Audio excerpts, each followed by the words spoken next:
السلام عليكم. عاملين إيه يا جماعة؟ قنوات نوادر أغنية جميلة. النهاردة معانا حاجات حلوة، ذكريات، شعراء كبار قوي، موسيقيين كبار قوي. في حاجات قديمة هنتكلم عليها، يعني ممكن تكون بدايات الفن الشعبي برضك. هنتكلم عن واحدة شاعرة اسمها نبيلة قنديل. نتكلم على علي إسماعيل، موسيقار علي إسماعيل. نتكلم على منير مراد وسيد إسماعيل. في حاجات حلوة قوي يا فندم، ممكن إن شاء الله تعجبكم. ونشوف النهاردة هنقول إيه. ويا مسهل الأحوال. الشاعرة نبيلة قنديل عاملة أعمال يا جماعة يعني قوية جدا، عايشة معانا لحد دلوقتي. بدايتها الفنية كانت مونولوجيست، دي في العشرينات يعني. اشتغلت مع الموسيقار علي إسماعيل وعملوا ثنائي قوي جدا قعد 40 سنة. طبعا علي إسماعيل في ناس مش عارفاها، بس أنا بتكلم على أصول الفن، على قواعد الفن. احنا ما نقدرش ننسى الناس ديت. علي إسماعيل، منير مراد، عايدة الشاعر، ليلى نظمي.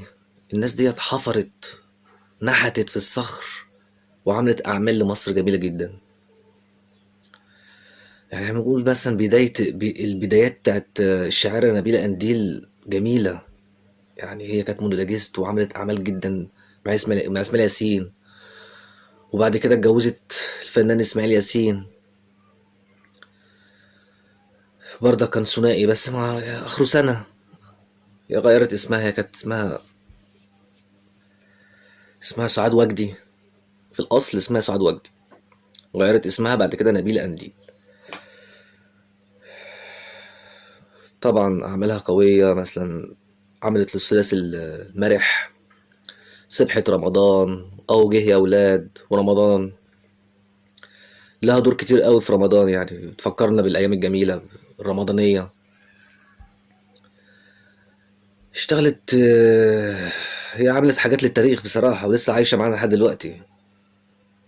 أعمال رمضانية قوية جدا. يعني احنا اللي بنرجع برضك أهو جه يا أولاد، زقطات يا أولاد، الأغاني ديت ما نقدرش ننساها. حد مش توقع لازم نبص على الشعر، تبصوا على الشاعر كده يعني. الشاعرة نبيلة قنديل سطرت لها تاريخ يا جماعة. يعني من التلاتينات لحد السبعينات عملها إرث تاريخ. ده عامل زي الورث كده، الورث للفنانين يعني، اللي بيحب الغنى وبيحب الاستماع الأغاني، لتاريخ الأغاني. يبص على الشعارة ديت، أعمالها قوية. حتى ممكن يعمل سيرج على جوجل كده، يكتب بس نبيلة قنديل. اشتغلت مع أبو السعود الإباري، أستاذ إبراهيم عاكف. هي كانت بدايتها مونولوج، عملت مونولوجات جميلة قوي برضك. طبعا ده مش شرط مع إسماعيل ياسين يبقى هما في دويتو برضك في المونولوج. هي تركت المونولوج، سابت المونولوج خالص، وبدأت بقى إيه تفكر بقى في كتابة الأغنية المصرية. يعني أعمال لليلى نظمي، أعمال لعايدة الشاعر ومها صبري ونجاح سلام. عملت أعمال قوية جدا يعني. يا رب كده نفتكر معاها الأعمال اللي مش هنقدر ننساها ديت. عايزين نشغل حاجة كده برضك، نشوف لها كده، نقول أستاذ عايدة الشاعر. عايدة الشاعر ده يا جماعة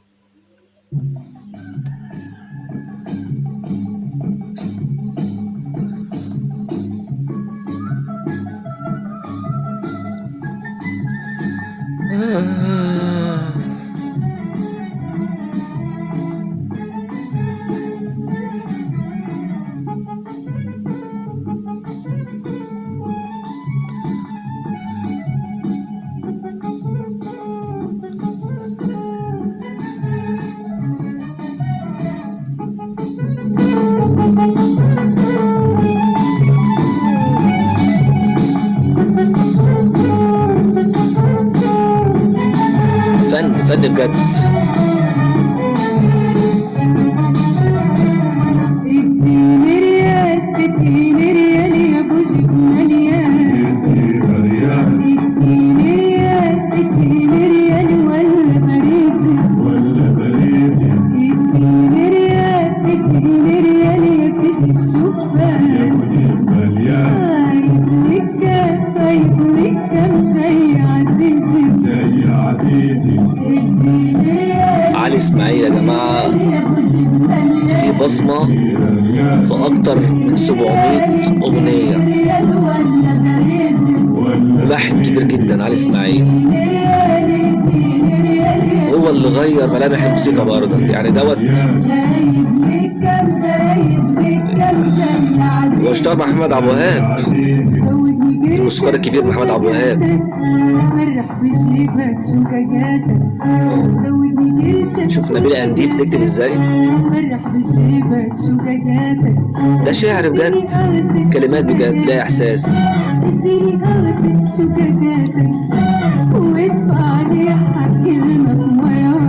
تخيلوا الناس ديت لو عايشة دلوقتي، الفكر ده، تعمق في الكلمة.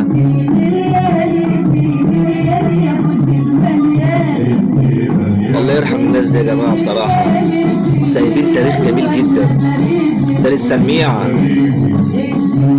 الشاعرة نبيلة قنديل، موسيقار علي اسماعيل، المطرب ملحن سيد اسماعيل، جوز المطربة اللي بتغني ديت عايدة الشاعر.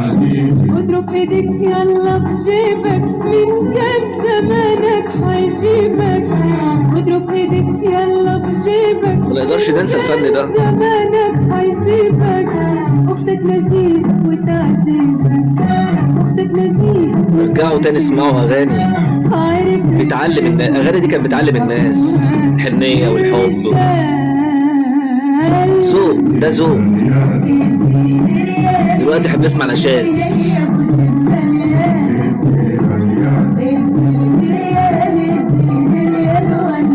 زمن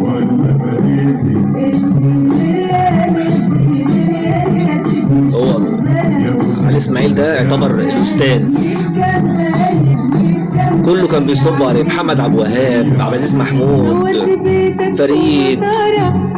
هو علي اسماعيل خد كل حاجه دي طور فيها، عمل ملامح موسيقيه، قائد اوركسترا كبير جدا، قائد موسيقي الاغاني الوطنيه فقط لعبد الحليم.